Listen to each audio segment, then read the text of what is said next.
à des milliers d'années-lumière de la Terre. Enfin, près de La Rochelle. Des spationautes de diverses nationalités traversent le cosmos. Enfin, un grand studio de tournage, quoi. Un seul objectif figure sur leur feuille de route. Je veux pas parler de ça.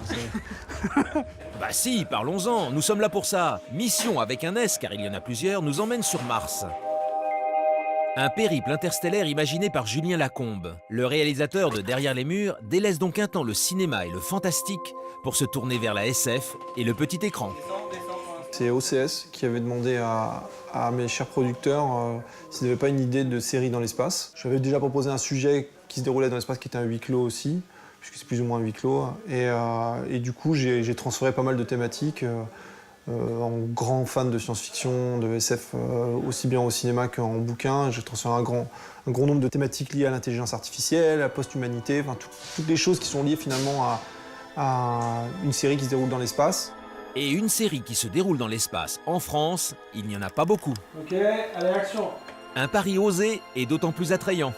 C'est une série ambitieuse, audacieuse par rapport à un projet français. Enfin, c'est rare, déjà, je crois qu'on fait très rarement de la SF. Ou même un projet dans l'espace, même que ce soit en film ou que ce soit à la télé, il n'y en a jamais eu. Soyons précis, de la SF produite en France, on en trouve. Méliès et son voyage dans la Lune fut un précurseur.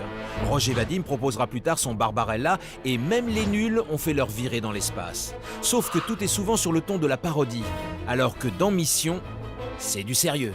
Irène, pourquoi j'ai pas accès à l'appli moteur ?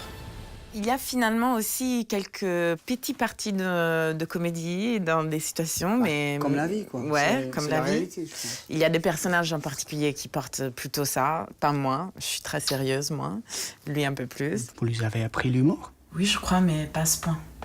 Mais sinon, oui, il se passe des choses un peu, disons, mystérieuses. Et nous, on est dans une situation d'urgence, donc on doit résoudre des situations. Voilà.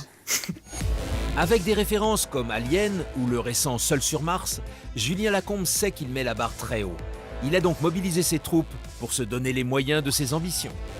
Moi, ce qui m'intéressait dans le fait de pouvoir faire une série de science-fiction, c'était que la direction artistique soit vraiment la plus intéressante possible, la plus poussée possible. Et c'est vrai que très rapidement, on s'est mis autour d'une planche à dessin avec le chef décorateur. On lui a donné des références. Je voulais vraiment quelque chose qui ait de la gueule, qui fasse pas du tout cheap, quelque chose d'assez grand aussi. C'est pour ça qu'on est dans ce studio qui est relativement important. Allez, action!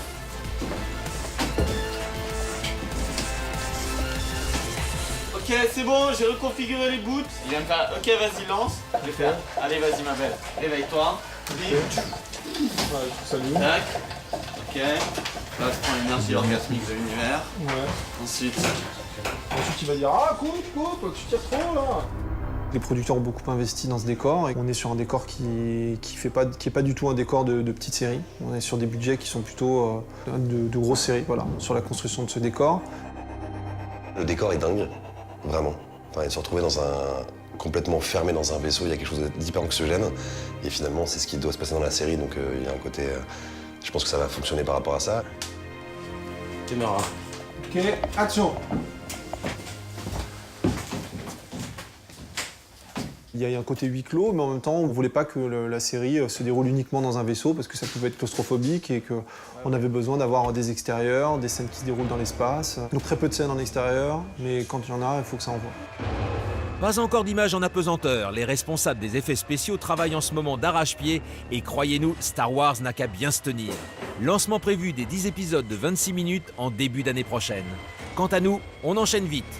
Houston, je crois qu'on a un problème. Coupe, putain, coupe! On tape dans la batterie, là!